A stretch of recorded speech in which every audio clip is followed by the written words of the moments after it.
같이 왔고요. 나중에 예배 마치고 인사하시기 바랍니다. 네. 진무 있어요? 진무가 우간다에서 3년 동안 저랑 같이 있었습니다. 그때 저에게 큰 힘이 되었는데 진무 반갑네. 예, 진무에게도 박수 한번 쳐주세요. 저는 지금 우간다에서 11년째 사역하고 있고요. All Asian Theological College and Seminary, Hope Hill Elementary School, 차카투 레피지 캠프, 그리고 빅토리아 미션 트레이닝 스쿨에서 좀 여러 가지 사역들을 감당하고 있는데 바쁜 와중에도 제가 2년 전에 심장에 갑자기 좀 문제가 생겨서 치료를 받고 있는 중이기 때문에 들어와서 지금 치료하고 있는 중에 있습니다. 여러분, 대봉교회가 나이가 얼마 된지 아세요? 오, 그렇죠. 올해로 78년째입니다. 여러분, 이 대봉교회 청년회는요, 여러분들의 할머니 할아버지가 여러분 만날 때 모여서 함께 하나님을 예배하며 말씀으로 훈련받았던 그런 교회입니다. 여러분의 아버지, 여러분의 어머니들이 한 30년 전에 이곳에 모여서 찬양하며 말씀 듣고, 아마 그때가 대봉교회 최고의 전성기였던 것 같아요. 여러분들의 아버지, 여러분 어머니가 20대, 30대 때. 그리고 이제 여러분들이 이곳에서 그 신앙을 계승해서 하나님께서 이 땅 가운데 맡기신 전도와 그 선교의 사명들을 감당하고 있으니 여러분들이 얼마나 하나님의 축복을 받은 그런 제너레이션인지 너무나 감사합니다. 오늘 제가 우간다 이야기도 좀 할 거고, 그리고 몽골도 잠깐 소개할 건데, 제가 하나님의 말씀을 딜리버할 때에 하나님 은혜가 여러분 가운데 충만하게 있기를 주님의 이름으로 축복합니다. 예, 요즘 대본교회 좀 분위기가 많이 죽었네. 네, 주님의 이름으로 축복합니다. 할렐루야, 감사합니다. 하나님의 희망, 우리가 아까 말씀 다 읽었죠? 예, 읽었기 때문에 넘어갑니다. 여러분, 지금요, 저는 외국에 생활하잖아요. 외국에서 생활하는 사람들은 너무나 잘 아는데, 지금 전 세계의 한국에 대한 이미지가 거의 상종가를 치고 있습니다. 그래서 외국인들에게 이렇게 물으면 한국 하면 떠오르는 단어는 하면, 많은 사람들이 K-팝, 한류, 한식, 최근 들어서는 아프리카 사람들도 불고기 is best 이렇게 이야기해요. 그 다음에 빨리빨리 문화, 눈치. 한국 사람들이 이게 머리가 얼마나 좋은지 눈치가 엄청 빨라요. 제가 아프리카에서 답답한 것 중에 하나가, 이 아프리카 애들이 눈치가 없어요. 하나를 얘기하면 한 두세 정도는 알아들어야 되는데, 한국 사람은 굉장히 눈치가 빠르고 근면 성실하고 기술력. 우간다 같은 이 아프리카에서도 한국 하면은 삼성, LG, 현대, 기아, 뭐 SK 하이닉스, 그러니까 한국 하면은 전 세계에서 기술이 최고로 발전한 나라, 이런 이미지가 있어요. 그리고 딱 한 가지 부정적 이미지가 있는데, 그게 뭐냐면 한국은 아직도 분단 국가입니다. 제가 이번에 한국 들어와서 대구 오기 전에 서울에서 일주일 있었어요. 우간다에서 귀한 손님이 있었어요. 우간다 청와대, 그러니까 스테이트 하우스에서 일하시는 분인데, 서열이 되게 높으신 분인데 한국을 좀 배우고 싶다고. 그래서 제가 한국 들어갈 때 좀 같이 가도 되겠냐. 그래서 한국 들어와서 서울 지역을 투어를 했어요. 경북 공동 보고 뭐 이렇게 일하시는 분들 좀 만나게 해드렸는데, 지금 전 세계에서 한국을 배우고 싶어 하는 청년들이 차고 넘치고 있습니다. 일주일 전에 제가 서울에서 경복궁하고 이렇게 쭉 돌아다녔는데 유럽 청년들이 그렇게 많아요. 20년, 30년 전만 해도 여러분의 아버지 어머니들이 배낭 메고 유럽으로 여행 떠났습니다. 배낭여행. 저도 27년 전인가 30년 전에 영국, 프랑스 이렇게 해서 유럽을 여행을 했는데 그때 받은 이 문화적 충격이 엄청났어요. 근데 요즘 아프리카나 저 아시아나 아니면 심지어 유럽의 청년들이 한국을 배우기 위해서 지금 한국으로 몰려들고 있어요. 그만큼 여러분 한국에 있기 때문에 모르는데 한국이 세계 최고의 인기 있는 나라가 되었습니다. 수많은 젊은이들이 한국을 배우기 위해서. 지금 아프리카에서는 진무가 아프리카 좀 있어서 알겠지. 근데 지금 또 많이 바뀌었어. 예. 지금 아프리카에서 여러분 주몽을 모르는 사람이 없어요. 그러니까 오래전에 주몽이라는 드라마를 방영했는데 저를 처음 만나는 사람을 만나면 Do you know 주몽? 이렇게 묻습니다. 여러분 다 영어 잘하니까 무슨 뜻이죠? 주몽을 아십니까? 그러면 주몽 잘한다고 우리 옆집 사람이라고. 그럼 이번에도 제발 사인을 좀 받아주세요. 이런 사람이 굉장히 많습니다. 뿐만 아니라 한 10여 년 전인가 싸이의 무슨 스타일? 강남 스타일. 그 강남 스타일이라고 하는 노래가 전 세계에 퍼지면서 아프리카에서도 이러고 넘는 애들이 많아요. 예. 그리고 몇 년 전에 그 오징어 게임인가요? 그 영화를 안 본 청년들이 없어요. 최근에 얼마 전에 아프리카 한 청년이 저희 신학교 학생이 저를 찾아와서 목사님 뭐 물어볼 게 있는데 you can ask me. Do you know the song of 아파트? 아파트라는 노래를 아냐고. 그래서 I know very well. 그래서 좀 불러줄 수 있겠냐. 그래서 내가 한 30년 전에 들었던 그 노래 윤수일의 별빛이 흐르는 이거 맞죠? 맞아요? 그러니까 얘가 갑자기 눈이 동그래지니까 No, not that song, another song. 에? 무슨 노래? 자기가 보여주겠다. 그래 한번 보여줘봐.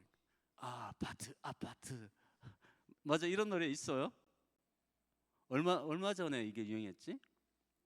한 1년 됐어요? 여러분 지금 전 세계 청년들이 한국 문화에 열광하고 있습니다. 한국 드림, 코리안 드림을 꿈꾸고 있어요. 많은 전 세계 청년들이 한국을 배우기 위해서 한국으로 몰려오고 있습니다. 여러분들은 자부심을 가지고 살아도 돼요. 그런데 100여 년 전에 우리나라는 어땠을까?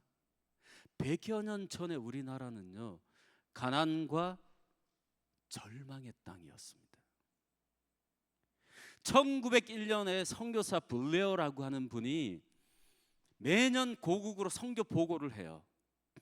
근데 그 선교 보고에서 조선에 대해서 이렇게 이야기를 하고 있어요.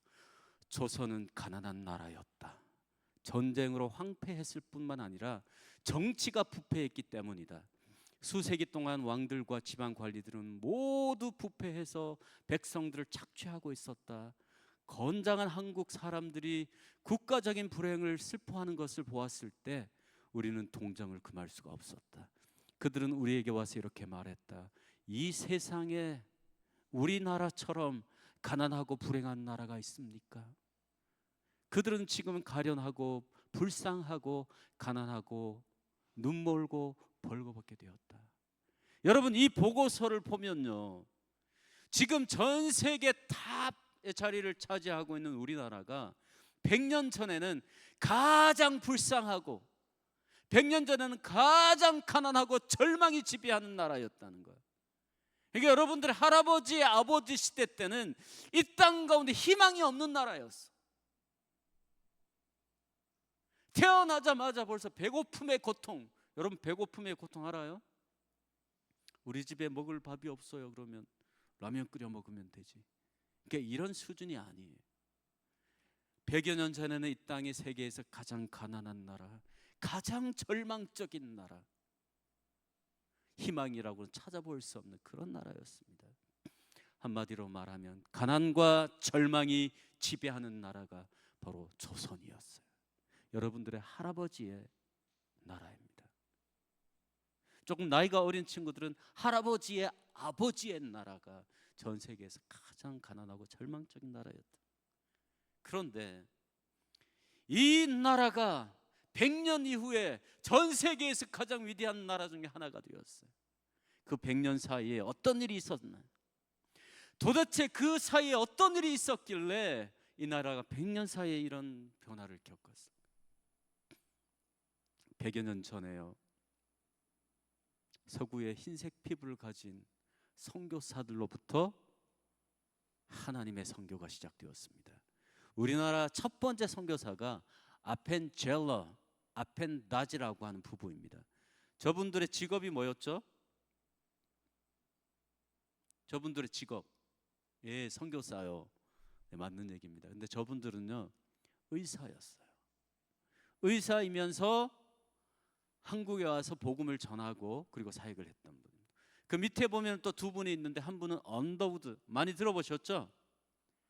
홀튼이라고 하는 이 두 분 선교사에 의해서 선교가 시작되었습니다. 그 선교 이후에 한국, 조선의 운명이 바뀌기 시작했습니다. 이 미국의 선교사들 또는 호주의 선교사들 또는 저 유럽의 선교사들이 어떻게 선교를 했을까요? 여러분, 만약 선교사님들 만나서 여기에서 특송을 하거나 말씀을 전하고 대화할 시간이 있으면 한번 물어보세요. 선교사님이 생각하는 선교는 무엇입니까? 선교가 무엇입니까? 지금 많은 선교사님들이 전 세계 열방에 나가서 선교하고 있는데 여러분이 생각하는 선교가 무엇입니까? 이렇게 한번 물어보세요. 제가 목사님을 통해서 들은 얘기는 얼마 있지 않으면 여러분 몽골로 단기 선교 간다면서요? 맞죠? 가시는 분 손 한번 들어보세요. 많이 가시네 이번에. 예. 선교가 뭐죠? 50년 전에, 그러니까 여러분이 태어나기 전에 선교학자들, 선교 신학자들 안에 심각한 토론과 논쟁이 붙었어요. 선교가 무엇이냐?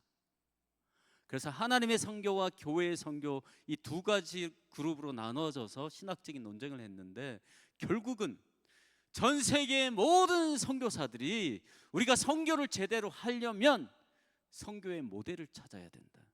그 선교의 모델을 어디서 찾을 것인가? 그 선교의 모델을 The Mission of Jesus Christ, 예수님의 선교에서 그 선교의 모델을 찾기 시작했습니다. 그 선교의 모델이 오늘 여러분이 읽은 그 말씀이에요. 나중에 여러분 집에 돌아가서 한번 읽어보세요. 거기에 굉장히 중요한 용어 3가지가 나옵니다.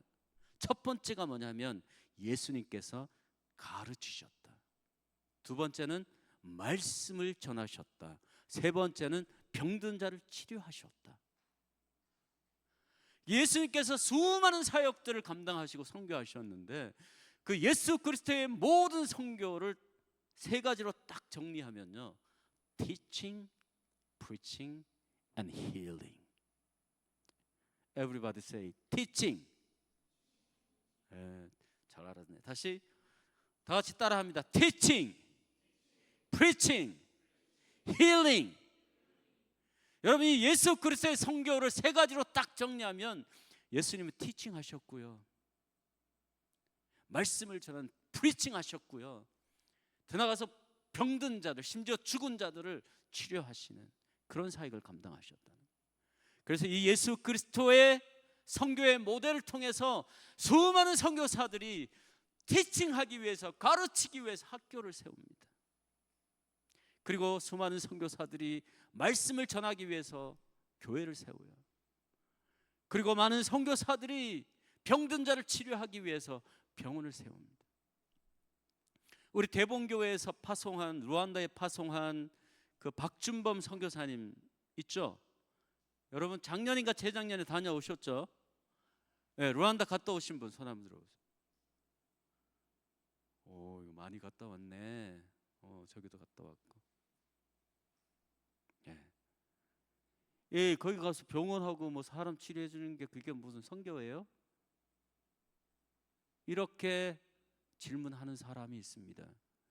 여러분, 병원 선교는 21세기 굉장히 중요한 선교이고요. 이 선교는 예수 그리스도의 선교에 근거해 있는 굉장히 중요한 선교입니다. 저는 이 세 가지 선교에 하나를 더 하는데 make disciples, 제자를 키우는 선교. 결국은 여러분, 선교의 핵심은 무엇이냐면 사람을 키우는 선교예요. 선교사들이 70, 80이 되어서 더 이상 그 땅에서 선교를 감당할 수 없고 다시 고국으로 귀환해 왔을 때, 그때 선교사들의 그 선교의 사역을 물려받고 그 땅에서 하나님의 나라를 섬길 그런 사람들을 키우는 선교가 굉장히 중요한 선교입니다. 여러분, 100년 전에 한국에 들어왔던 많은 그 미국의 선교사들이요, 이 세 가지, 네 가지 선교에 관심을 가졌어요. 보여드리겠습니다. 첫 번째, 미국 선교사들이 학교에 와서 한 가장 중요한 일 중에 하나가 뭐냐면요, 가르치기 위해서 학교를 세웠어요.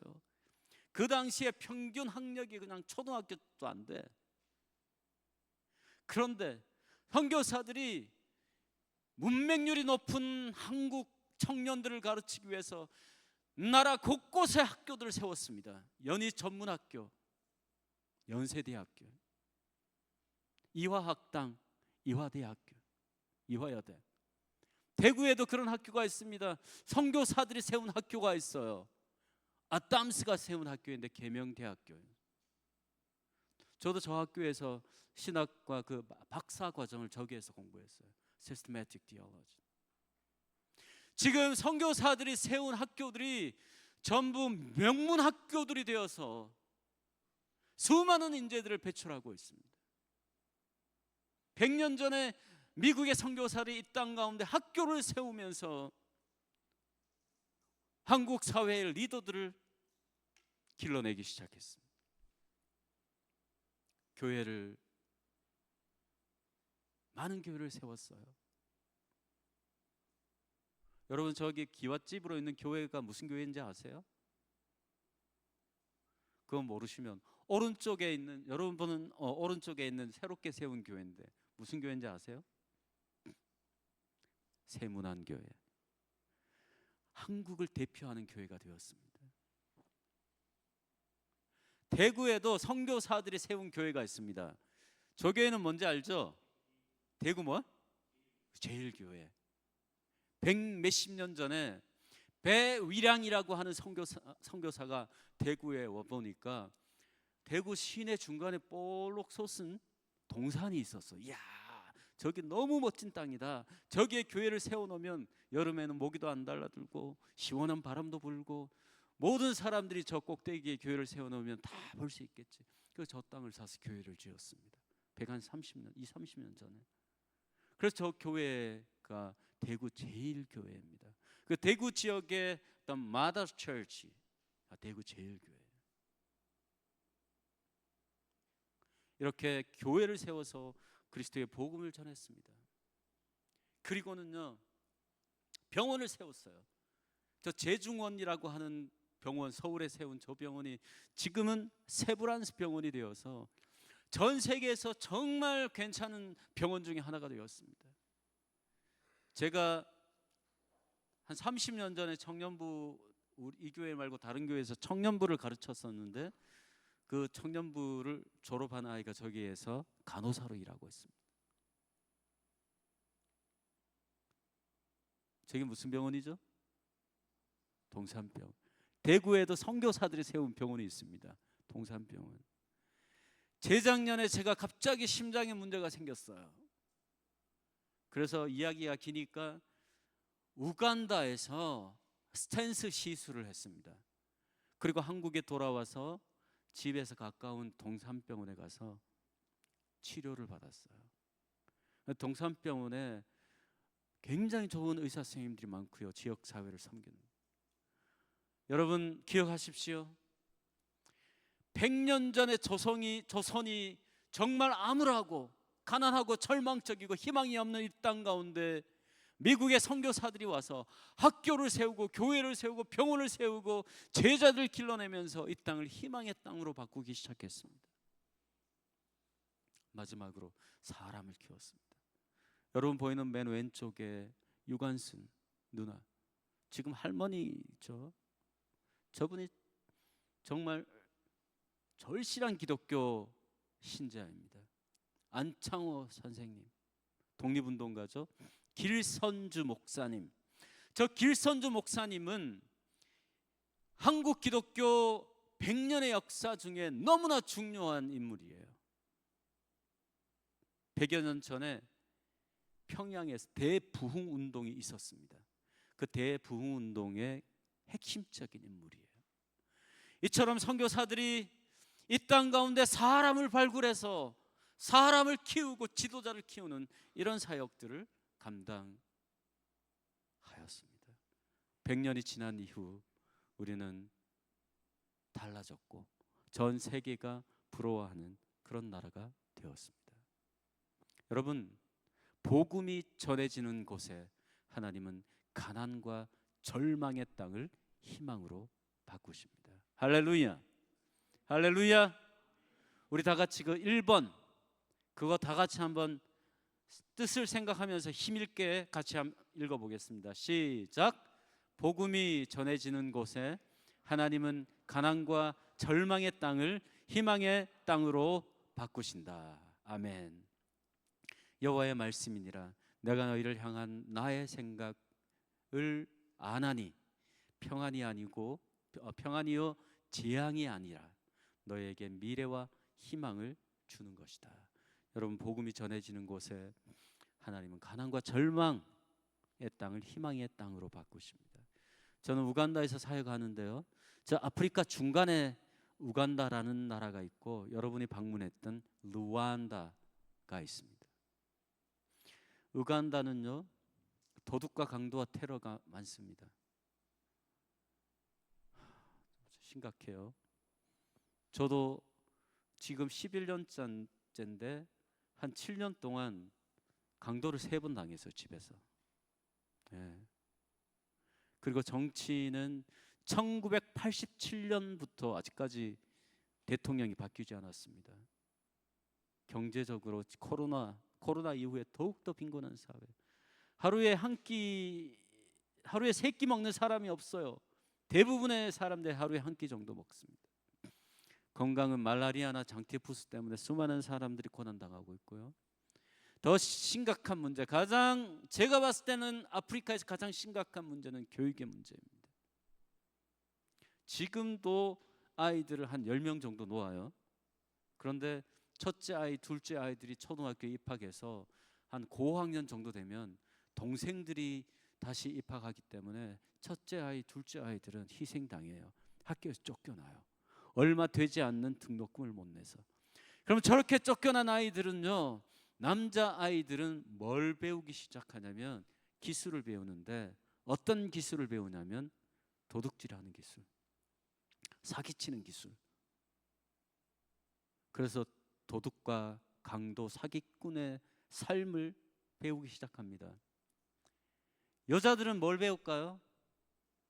여자들은 가진 게 이 몸뚱아리밖에 없으니까 자기의 몸을 팔아서 생존하는 매춘의 삶을 학습하기 시작해요.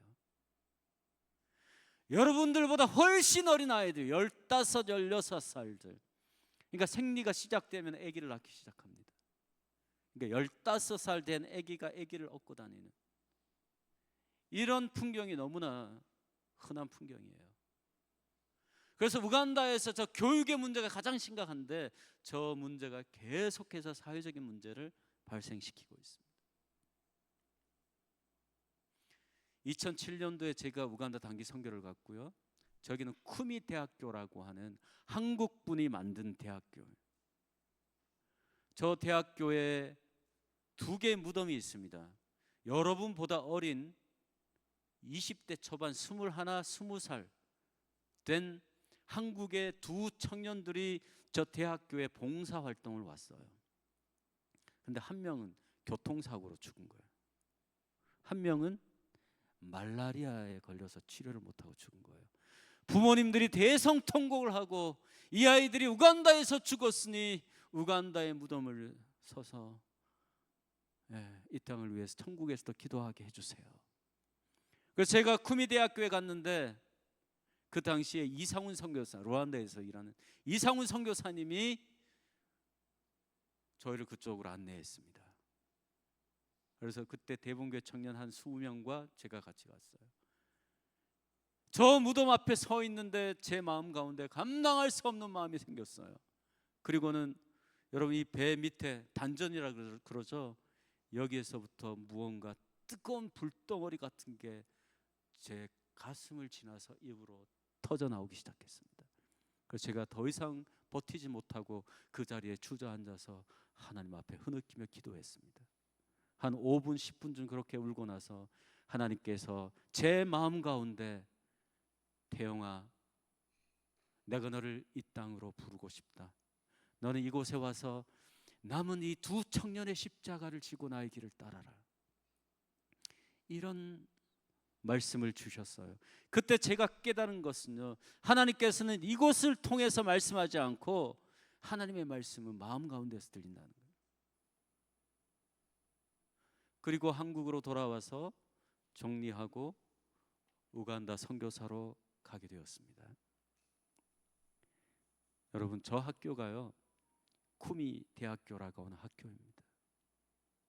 쿠미 대학교 학생들이에요. 하나님께서 한국의 두 젊은 청년, 보통 우리가 순결한 청년이라고 했을 때 innocent라고 하는 표현을 씁니다. The innocent youth를 희생 제물로 드리면서 저 대학을 세우신 거예요. 그러면서 저 쿠미 대학교가 지금은 우간다 안에 10위 안에 들어가는 대학이 되었습니다. 이제 한 40년 정도의 역사가 되었는데 매년 수많은 청년들을 배출해내고 있습니다. 저 대학을 졸업한 아이들이 이제 우간다 정부에 들어가서 정부의 공무원이 되고 리더가 되어서 우간다를 바꾸기 시작하고 있습니다. 제가 1년에 2번씩 저 학교에 가서 인텐시브 코스에서 아이들을 가르치고 있습니다. 제가 있는 데는 캄팔라인데 저까지 가려면 차 타고 한 7시간을 가야 돼요. 그래서 매 학기 일주일 정도 가서 아침 8시부터 저녁 6시까지 한 학기 강의할 거를 한 주 동안 인텐시브로 강의하고 그리고 학점을 주고 돌아옵니다. 여러분, 저 땅이요 시골 중에서도 시골이었어요. 건물이라고는 찾아올 수 없는 땅이었습니다. 모든 사람들이 희망 없이 살아가던 땅이었어요.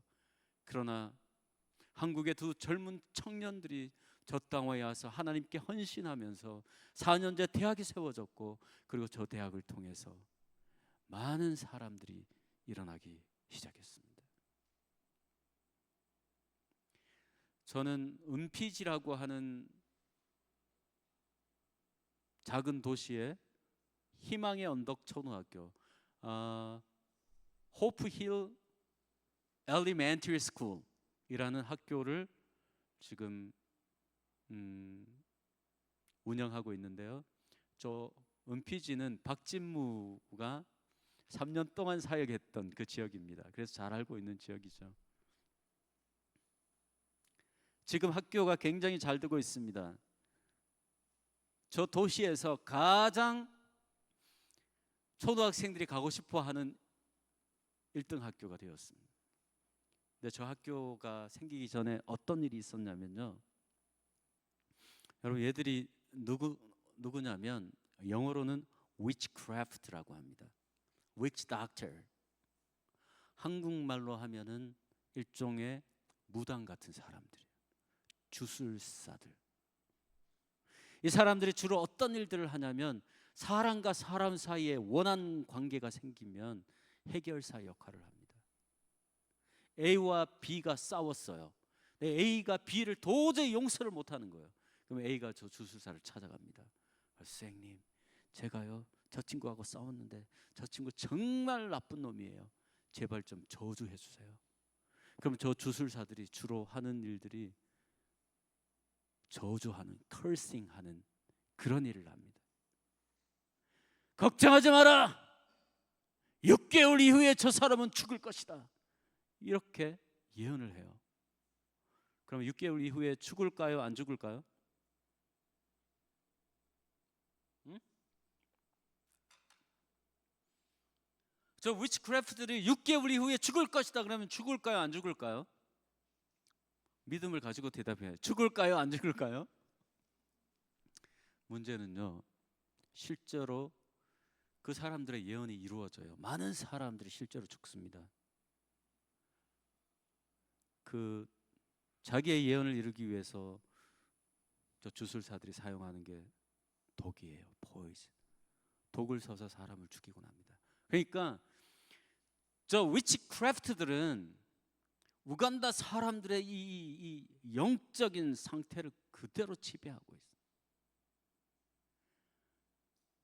내가 이 얘기를 해야 될지 말아야 될지 모르겠는데 아직도 여러분 우간다에는요 휴먼 세크리파이스가 있습니다.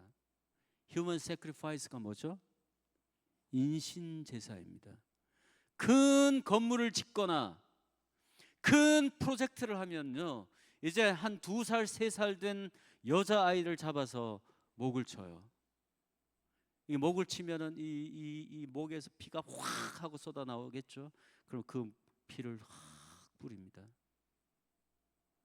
그리고는 사람을 잡아서 제사를 드립니다. 제가 저 학교를 지을 때 거기에 저희 신학교에서 공부를 마친 학생들 몇 명을 보내서 거기를 관리하고 학교를 짓게 했는데요. 걔들이 갑자기 전화 왔어요. 레버런이 뭐냐, 목사님 이런 뜻이에요. 목사님 큰일 났어요. 뭐가 큰일이야? 위치크래프트들이 찾아왔는데 이렇게 물어요. How many baby do you want? 너 몇 명의 아이가 필요하니? 무슨 얘기예요? 제가 처음에 이해는 못했어. 무슨 얘기야? 나중에 알고 보니까 선교사가 짓는 학교인데도 거기에 인신제사, 사람을 잡아서 제사드리라고 아기를 팔러 온 거예요. 몇 명 필요하냐고. 그래서 제가 전화해서 얘기했습니다.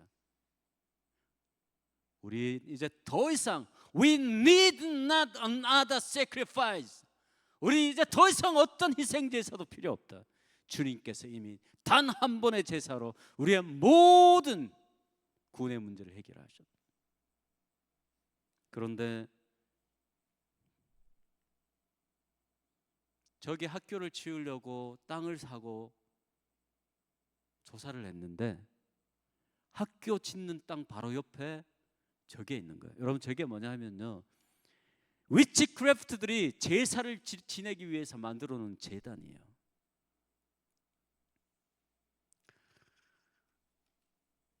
위치크래프트들이 제사를 지내기 위해서 만들어 놓은 제단 옆에 학교 허가가 안 납니다. 왜냐하면 쟤들이 키드냅을 해요. 키드냅이 우리말로 뭐지?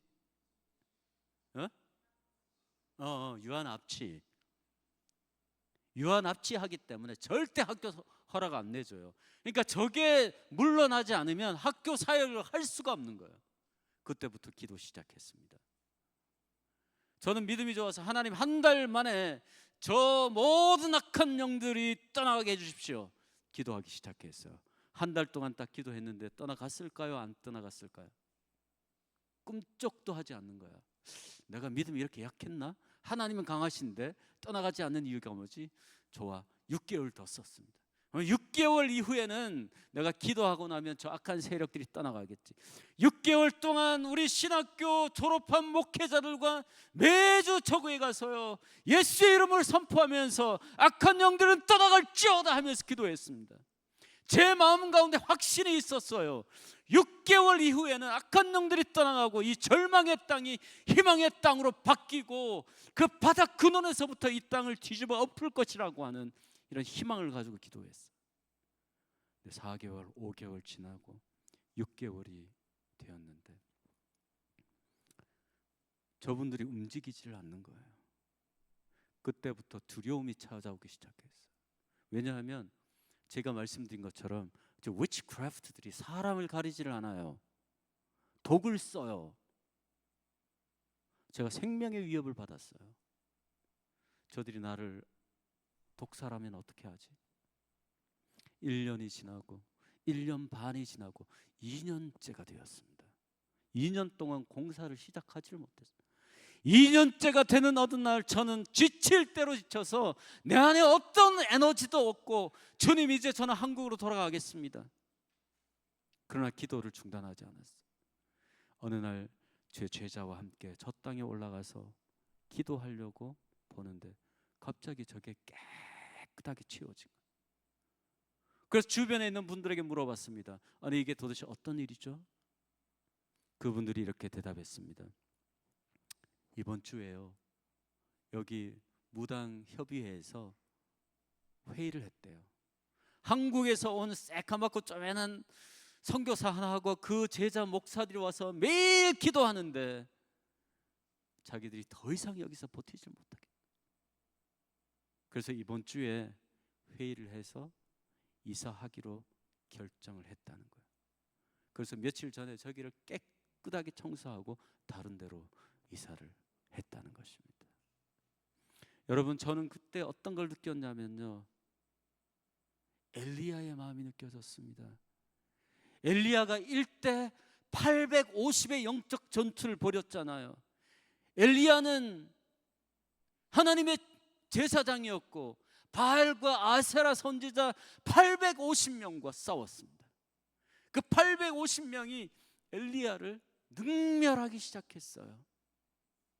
그러나 그 고독과 그리고 그 아픈 가운데서 엘리야는 하나님을 신실하게 의지하고 결국 그 영적 전쟁에서 승리했잖아요. 그 위치크래프트들이 떠나가고 난 이후에 그 땅은 이렇게 바뀌기 시작했습니다. 저기가 기숙사입니다. 보기에는 그래 보여도 저 정도 기숙사면요, 우간다에서 제일 좋은 기숙사입니다. 유치원 교실입니다. 유치원 교실. 그때 진무가 학생들 몇 명 소개해 줬지? 예, 걔들 아마 유치원 다 졸업했을 거예요. 그리고 학생들 여러 명이 우간다 학교를 다녀갔습니다. 여러분들보다 더 어린 고등학교 아이들이, 제주도에 있는 고등학교 아이들이 우간다 호프힐 초등학교를 다녀갔고요. 그 아이들이 저에게 이렇게 물었습니다. 목사님, 우리가 도울 방법이 없을까요? 너희들 도울 방법이 있다. 1대1 영적인 친구를 결연해라, 만들어라. 그래서 제가 1대1 결연 친구를 결연시켜 주었습니다. 그래서 지금 여러분, 저 초등학교 안에서 수많은 아이들이 지금 성장하고 있고요. 제 기도 제목은 저 아이들 앞으로 성장해서 우간다를 바꾸는, 트랜스폼하는 그런 리더로 성장하기를 소망하고 있습니다. 저게 지금 교실인데요. 교실 학생들이 막 많아지면서 중간에 이제 그 합판을 치고 지금 아이들 가르치고 있습니다. 그래서 교실을 조금 더 건축해야 하는 상황이고, 그다음에 교실 책상 같은 것들을 바꾸어야 되는 그런 상황입니다. 학교의 방향, 사람을 키우는 학교로 이렇게 하고 있습니다. 지금 저는 아프리카 난민촌 차카투라고 하는 난민촌에서 난민촌을 섬기고 있습니다. 아프리카에서 가장 열악한 땅이 바로 난민촌이에요. 그 아이들은 축구공 하나만 있으면 24시간 쉬지 않고 놀 수 있는 아이들이에요. 거기서 목회자를 모아서 훈련하고요, 어린이 여름 성경 캠프를 하면서 전혀 교육의 혜택, 문화적 혜택을 받지 못한 아이들에게 복음을 전하고 있습니다. 소리 좀 올려줄 수 있나요?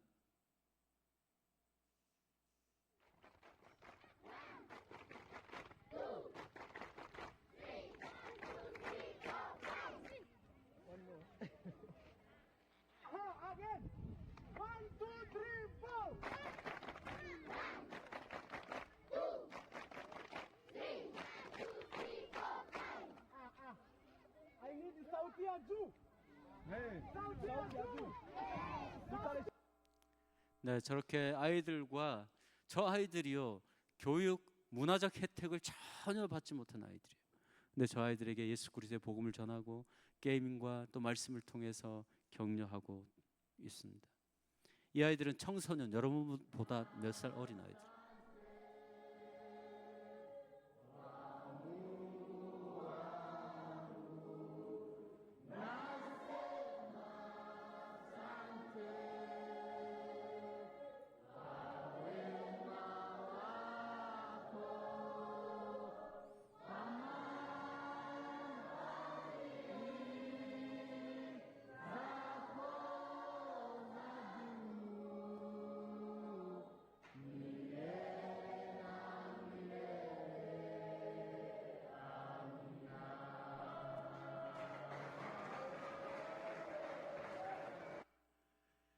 예, 저 영상은 청소년들, 유스들 캠프인데요. 저 레피지 캠프, 그러니까 난민촌의 청소년 정말 불쌍합니다. 여러분 청소년들이 꿈이 있고 비전이 있어야 되잖아요. 근데 쟤들은 꿈을 가질 수가 없어요. 비전을 가질 수가 없어요. 근데 저 아이들하고 모여서 제가 복음을 전하고 특히 그 손흥민 그리고 김연아 이야기들을 많이 해줬습니다. 손흥민이 어릴 때 공부를 잘했나요? 공부에 관심이 없었어요. 근데 그 아이가 관심이 있었던 딱 한 가지가 있는데 그게 뭐냐면 플레이 사커였잖아요. 축구만 하면 애가 완전히 눈이 번쩍 띄어서 좋아했었잖아요. 그 아버지가 그 아들이 받은 탤런트를 찾은 거예요. 그리고 그거를 꾸준하게 지지하고 격려하고 발전시켜서 지금 전 세계 최고의 축구 선수가 되었잖아요. 김연아도 마찬가지. 그래서 제가 저 아이들에게 모든 사람들은 하나님께서 창조하실 때 특별한 탤런트를 주셨다는. 너희들이 그 탤런트를 잘 찾고 그게 무엇이 되었던 간에 그 탤런트를 중심으로 너희들의 삶을 설계해라. 이렇게 복음을 전하고 왔습니다. 이 중에 지금 신학교 가겠다고 하는 아이들이 여러 명이 있습니다. 여러분 여기가 어딘지 아세요? 자, 마지막 이제 굉장히 중요한 질문을 제가 던지고 있습니다. 혹시 여기가 어딘지 아시는 분? 한국 같죠? 예? 여러분 잘 아는데 저기 왼쪽 위에는 아파트 단지가 굉장히 많잖아요. 저 완전 한국 같죠, 그죠? 그 인터체인지도 저 정도 되면 거의 한국 수준이죠. 근데 제가 말씀을 준비하면서 몽고에 대해서 잘 몰라서 몽골이 어떤 데인지를 찾아봤어요. 저게 몽골입니다, 여러분. 앞으로 여러분들이 복음을 가지고 예수 그리스도의 심장을 가지고 밟을 땅이에요. 그런데도 희한하게 너무나 놀라운 것은 몽골이요 한국을 너무 많이 닮아 있어. 그 전 세계에서 한국을 가장 사랑하는 나라 중 하나를 대라고 하면 몽골입니다. 그래서 한국을 모델로 생각하고 있어요. 저 아파트 보세요. 완전 한국 아파트잖아요. 그리고 저기 인터체인지 보세요. 전부 다 저 한국 인터체인지 같잖아요.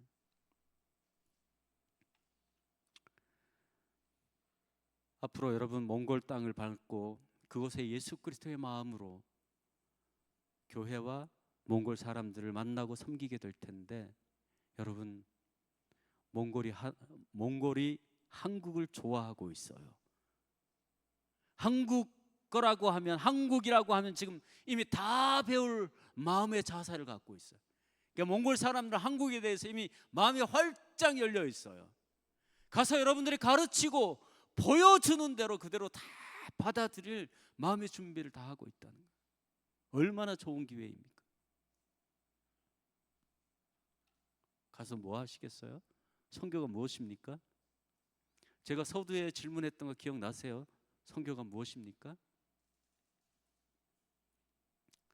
몽골의 인구는 한 350만 명 되는데 기독교 인구가 아직 0.5% 미만이래요. 그러니까 기독교는 너무나 미미한. 그러니까 저 메이저 릴리전, 그 주요 종교는 불교하고 무신론, 불교가 굉장히 강한.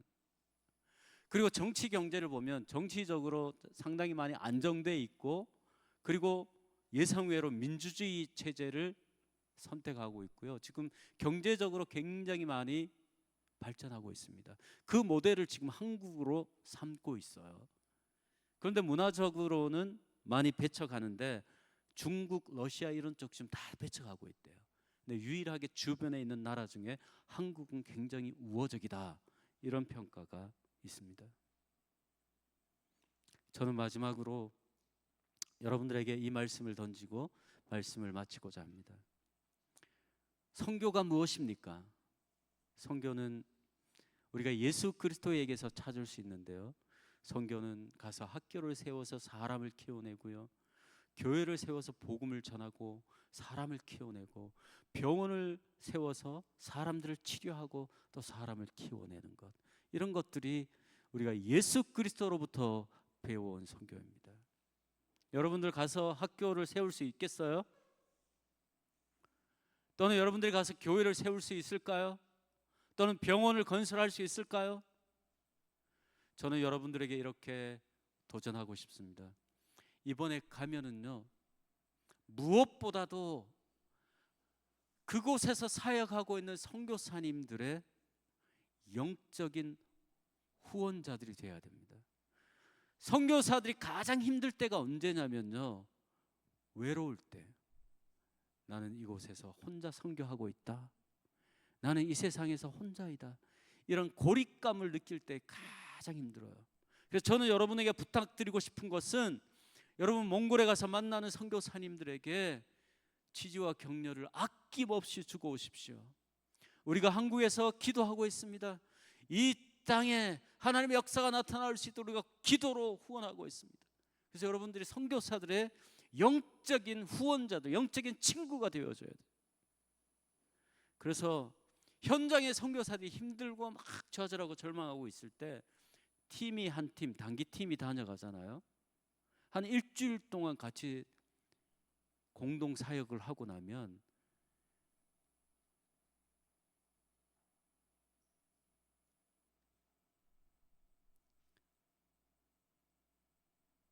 번아웃 되었던, 그러니까 완전히 낙심하고 낙담되었던 선교사들이 그 일주일간의 단기 팀과의 동력을 통해서 굉장히 많은 힘과 위로와 능력을 받는 경우가 많아요. 그래서 저는 이번 그 몽골 단계팀, 자 몽골 단계팀 멤버들 보세요. 여러분 가셔서요, 그 현장을 섬기시는 선교사님에게 지지와 격려, 위로 해주고 오세요. 영적인 친구가 되어서 오면 더 좋습니다. 두 번째는요, 제가 여러분들에게 드리고 싶은 말씀은, 가서 선교사님의 사역을 방해하지 말고 잘 도우십시오. 선교사님이 안내하시는 대로 잘 따라다니면 됩니다. 옛날에 그런 일이 있었어요. 여러분 아마 아기일 때예요. 대구의 저 팔공산에 있는 그 동화사, 거기에서 희한한 일이 벌어졌어. 어떤 청년들이 가서 그 불당에다 오줌 싸고 똥 싸고 온 거예요. 누가 그랬을까요? 한국 청년들이. 그것도 예수 믿는 청년, 선교 단체 멤버들이 그런 거예요. 근데 종종 그 단기 선교로 오는 팀들이 선교사들의 가이드 밖으로 나가는 경우가 많습니다. 그런 경우는요, 사고 날 확률이 굉장히 많아요.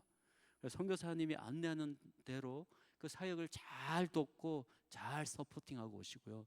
마지막으로 제가 부탁드리고 싶은 것은, 여러분 가서 여러분의 영적인 친구 하나를 만들어서 오십시오. 그 친구를 여러분 마음속에 품고 기도하고 그 친구를 후원하고 서포팅하면 여러분들이 선교사가 되는 거예요. 사람 하나를 발굴해서 키우는 것입니다.